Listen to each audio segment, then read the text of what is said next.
오늘 날짜 2023년 1월 20일 금요일 현재 시각 오후 7시 3분 매매일지 22일차 영상 기록을 시작하겠다. 어제 TQQQ가 개파락하고 장이 시작이 되었다. 장중에 10일 지지선이 깨지고 하락했다가 10일 지지선까지 다시 올라오면서 장이 마감이 되었다. 이날 거래량을 보면은 이전과 크게 차이가 안 나는 평이한 수준이었으나 이렇게 평이한 수준에서도 크게 개파락을 하는 장이 나온다라는 것은 결국에 이 20.8달러와 16.6달러 사이에 형성되어 있는 이 매물대 구간에 매도 대기자가 크게 몰려있지 않은 상황이라고 해석이 될 수 있으며 그렇기 때문에 이렇게 상승을 연달아서 이어가던 이 7일 동안의 상승분이 향후 7일 이내에 제자리로 돌아올 그렇게 판단하는 이유는 만일 이 매물대 안에서 쌓인 매물의 양이 많다면 이 매물대 구간 사이에 촘촘하게 매도 대기자들이 걸려 있을 거기 때문에 거기서는 이 19달러 초반에서 20달러 초반 사이에 매수한 매수자들도 충분히 존재할 수 있게 돼서 그 와중에 19달러 초반에서 20달러 초반에 매수한 매수자들은 주가가 떨어진다고 해서 바로 매도를 하진 않을 것이기 때문이다. 결국 이렇게 개파락이 나왔다라는 것은 대부분 이 17달러 근처에서 매수했었던 매수자들이 이익 실현하고 나온 결과로 풀이할 수 있으며 그렇다고 해서 이 개파락 자체가 큰 하락을 의미하는 것은 아니다. 왜냐하면 방금 언급한 대로 이 10일 지지선을 지지하면서 장이 마감되었기 때문이고 그렇기 때문에 만일 오늘 개파락하고 추가 하락을 한다 하더라도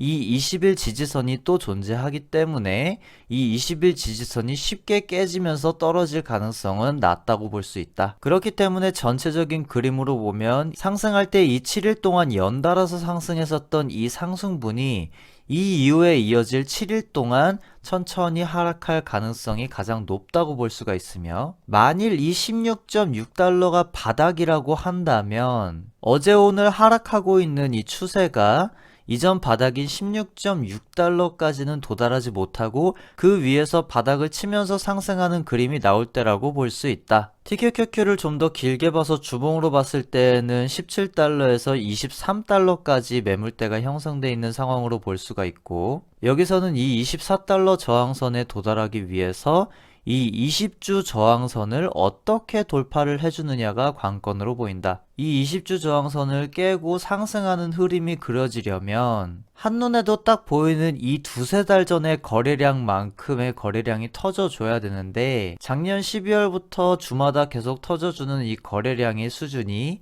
그 이전에 터지는 거래량에 비해서 절반 수준밖에 못 미치고 있는 상황이기 때문에 크나큰 호재거리가 당장 터지지 않는 이상은 이 24달러까지 상승하려면 짧게는 한 달, 길게는 5에서 6달까지도 걸릴 것으로 예상이 된다. 이러한 매물대의 흐름은 TQQQ의 원격인 QQQ에서도 고스란히 잘 드러나고 있는 상황이며 이 QQQ를 일봉상으로 봤을 때 그려지는 이 매물대 그림, 상단 매물대 280달러에서 293달러 사이의 구간, 그리고 하단 매물대 263달러에서 268달러 사이의 이 구간, 이 매물대 사이에 현재 주가가 포지션을 취하고 있기 때문에 어느 정도 매물대가 쌓일 때까지는 한동안은 상승과 하락이 적은 거래량으로도 쉽게 왔다 갔다 변동될 수 있을 것으로 보인다. 이러한 그림은 SOXL을 같은 구간으로 놓고 비교해 봤을 때에도 거의 일맥상통하는 것으로 확인할 수가 있으며 결국에는 내가 이전에 얘기한 것처럼 이 TQQQ의 변동성보다 더 큰 변동성을 가져가고 싶을 때 이 SOXL에 투자하는 것이 더 좋은 방법이다 라고 판단해 볼 수 있다. 그렇게 해서 이 지수가 계속해서 하락할 때는 이 피어 앤 그리드 지수가 피어 쪽으로 쭉 떨어지고 지수가 바닥을 다지고 상승할 때는 다시 이 피어 앤 그리드 지수가 뉴트럴을 갔다가 그리드로 가고 결국 이렇게 7일 연속으로 상승을 했었던 지수가 다시 하락을 하니까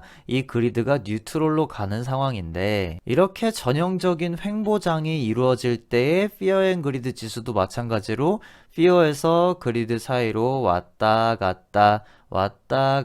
이 바늘이 움직이는 모습을 보여주고 있다. 결국 투자자들은 다양한 이유를 갖다 붙이면서 결국 이것 때문에 상승했고 이것 때문에 하락했다라고 분석을 하는데, 뛰어난 투자자 5명이 열심히 연구해서 지수가 하락할 것이다, 상승할 것이다 라고 예측을 하는 것보다 원숭이 한 마리가 주사위를 굴려서 상승과 하락을 예측했었던 것이 더 뛰어난 수익률이 나왔다는 실험 결과를 보면, 결국 상승이나 하락을 정확하게 예측을 하는 것은 불가능하다라는 것이기 때문에, 내가 미국 주식에 장기 투자를 하면서 가장 중요시 여기는 부분은 이 시황의 흐름을 결정짓는 중요한 이벤트라든지 이 주가의 흐름이 어떻게 흘러가는지, 그리고 이 피어 앤 그리드 지수는 어떻게 움직여가면서 대중들의 심리가 어떻게 움직여가는지에 따라서 그때그때 내가 좀 더 손실은 짧게 이익은 길게 가져가기 위해서 어떻게 대응을 해야 되느냐 라는 부분이라고 할 수 있다. 그럼에도 불구하고 여전히 사람인 이상 내 입장에서는 결국 어느 순간 갑작스런 폭등과 폭락을 맞이해서 내 평정심이 흔들리게 된다면 결국 그때 또 같은 실수를 반복할 수도 있다는 것을 안다.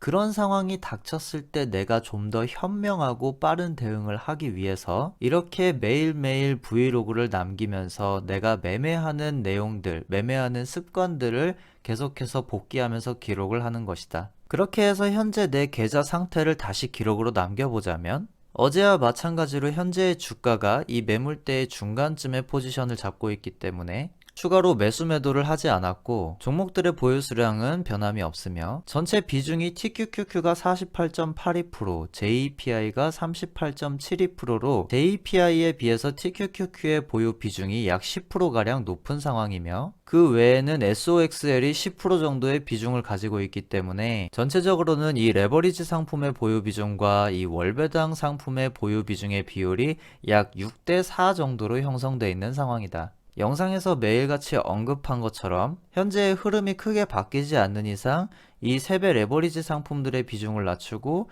JPI의 비중을 높여가는 식으로 리밸런싱을 진행할 것이다. 그렇게 해서 총 내 계좌의 매입 금액은 7,075만 287원, 평가수익률 마이너스 26.19%, 평가손익 마이너스 1,853만 3,539원으로 평가금액 5,252만 4,936원이다. 불과 며칠 전만 하더라도 평가손익이 마이너스 3천만원 가까이 찍었던 금액이 마이너스 1,500만원까지 회복을 하다가 다시 또 마이너스 2천만원을 향해서 달려가고 있는데, 사람인 이상 이 마이너스 금액을 보는 것이 편하지는 않지만, 내가 미국 주식에 이렇게 크게 투자하는 이유는 결국에 나는 장기 투자자이고 미국 시장은 장기적으로 우상향한다라는 것을 전제에 깔고 투자하기, 이 전제 조건이 깨지지 않는다면 결국 주가는 회복할 것이고 내 주식 계좌는 양전할 것이기 때문에 나는 앞으로 계속해서 이 보유 수량을 늘려가는 데 초점을 맞춰보겠다. 한동안 별다른 일정이 없으면 매일매일 퇴근을 하고 이 브이로그 영상을 남겼었는데, 이번 설 연휴 기간에는 이 매매일지를 작성할 여유가 많이 없을 것으로 보인다. 그래서 이 설 연휴 기간 동안 이 지수의 흐름이